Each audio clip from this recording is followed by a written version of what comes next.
قصیدہ بردہ شریف سے کون واقف نہیں ہے؟ یہ وہی قصیدہ ہے کہ امام بصیری رحمۃ اللہ علیہ نے جب اسے لکھا تو نبی دو جہاں صلی اللہ علیہ وسلم کی پاک بارگاہ سے انہیں چادر کا تحفہ خواب کے اندر عطا ہوا، اسی لیے اس کو قصیدہ بردہ کہا جاتا ہے۔ امام بصیری رحمۃ اللہ علیہ فرماتے ہیں کہ مجھ پر فالج کا اثر ہوا، جس کی وجہ سے میرے اعضاء شل ہو گئے اور کام کرنا چھوڑ گئے۔ مجھے خواب میں بتایا گیا کہ نبی دو جہاں صلی اللہ علیہ وسلم کی شان میں اشعار کہو اور ان کے وسیلے سے پھر اللہ کی بارگاہ اقدس میں شفا کی دعا کرو۔ میں نے یوں ہی کیا، نبی دو جہاں صلی اللہ علیہ وسلم کی شان میں قصیدہ لکھا اور اللہ سے آہوزاری کرنے لگا کہ اللہ، حضور کی میں نے تعریف کی ہے، اس تعریف کی بدولت مجھے شفا عطا فرما دے۔ وہ فرماتے ہیں میری قسمت کا دروازہ کھلا اور نبی دو جہاں صلی اللہ علیہ وسلم کی زیارت سے میں خواب میں مشرف ہوا۔ رسول دو جہاں صلی اللہ علیہ وسلم نے مجھے اپنی زیارت سے مشرف کرانے کے ساتھ ساتھ اپنا دست اقدس میرے جسم پر پھیرنا شروع کر دیا۔ رات کو سویا تو بیمار اور اپاہج تھا، صبح فجر میں جب آنکھ کھلی تو الحمدللہ میرا جسم توانا اور تندرست تھا، اللہ نے مجھے شفا عطا فرما دی تھی۔ صبح جب میں بازار گیا تو وہاں ایک درویش آدمی سے میری ملاقات ہوئی، جس نے مجھے کہا کہ تم اپنا قصیدہ مجھے سناؤ۔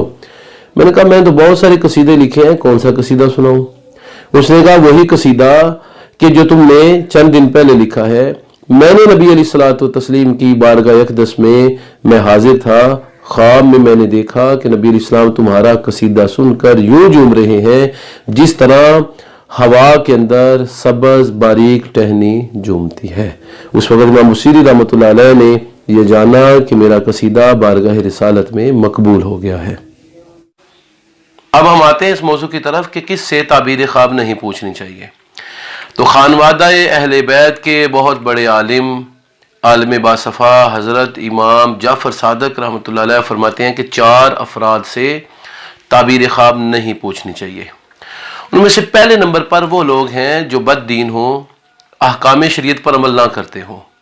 اس کے ساتھ ہی امام جعفر فرماتے ہیں کہ اس بندے سے تعبیر خواب پوچھی جائے جو دیندار ہو، صاحب تقوی ہو، یقیناً وہ آپ کے خواب کی درست اور صحیح تعبیر بیان کر سکنے کی اہلیت رکھتا ہوگا، جبکہ بے دین آدمی جسے علم دین سے اور علوم دینیہ سے، تقوی اور طہارت سے، نماز اور روزہ سے کوئی لگاؤ نہیں ہے، وہ خواب کی صحیح تعبیر بیان بھی نہیں کر سکے گا اور اس میں یہ صلاحیت بھی نہیں ہوگی۔ پھر آپ فرماتے ہیں کہ دوسرا جو گروہ ہے جس سے تعبیر خواب نہیں پوچھی جا سکتی وہ خواتین ہیں۔ خواتین کیونکہ ناقص العقل ہے، اس لیے ان سے تعبیر خواب نہ پوچھی جائے اور نہ ہی ان کے سامنے خواب بطور تعبیر پیش کیا جائے۔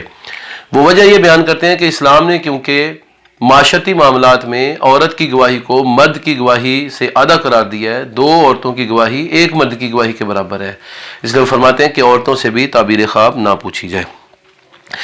تیسری قسم کے وہ لوگ ہیں کہ جو علم سے بے بہرہ ہوں، یعنی جہلا ہوں، تو ان سے بھی تعبیر خواب نہیں پوچھنی چاہیے، کیونکہ وہ قرآن اور حدیث، تفسیر اور فقہ، تعبیر اور علم تعبیر اور فن تعبیر ان سے بالکل لگاؤ نہیں رکھتے، اس لیے ان سے بھی تعبیر خواب پوچھنا ناجائز ہے۔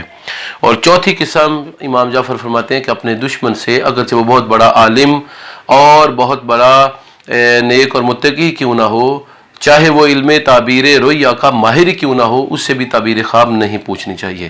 اس کی وجہ یہ ہے کہ دشمنی کی بنا پر یقیناً وہ خواب کی درست تعبیر بیان نہیں کرے گا۔ آیت کریمہ لا الہ الا انت سبحانک انی کنت من الظالمین، اس کی بڑی برکتیں ہیں۔ حدیث میں رسول دو جہاں صلی اللہ علیہ وسلم نے اس میں اسم اعظم بھی قرار دیا ہے کہ اس آیت کے اندر اسم اعظم بھی ہے۔ حضرت شیخ ابو عبداللہ مغربی رحمۃ اللہ علیہ، جو کہ صوفیہ میں سے بڑے مشہور صوفی بزرگ ہیں، وہ فرماتے ہیں کہ میں ایک مرتبہ بڑی سخت مصیبت میں مبتلا ہو گیا اور اس مصیبت سے خلاصی کا کوئی مجھے طریقہ نہیں ملتا تھا۔ بالآخر ایک دن میں نبی دو جہاں صلی اللہ علیہ وسلم کی زیارت سے خواب میں مشرف ہوا۔ نبی علیہ السلام نے مجھے تلقین کی کہ تم لا الہ الا انت سبحانک انی کنت من الظالمین کثرت کے ساتھ پڑھو تو اللہ تعالیٰ تمہیں اس تکلیف سے اور اس مصیبت سے راحت عطا فرما دے گا۔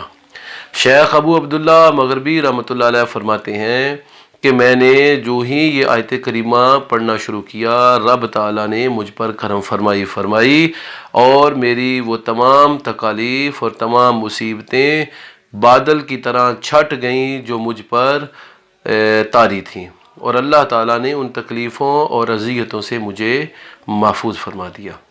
اس سے معلوم ہوا کہ آیت کریمہ بڑی بابرکت آیت ہے اور اس کو کثرت کے ساتھ پڑھنا چاہیے۔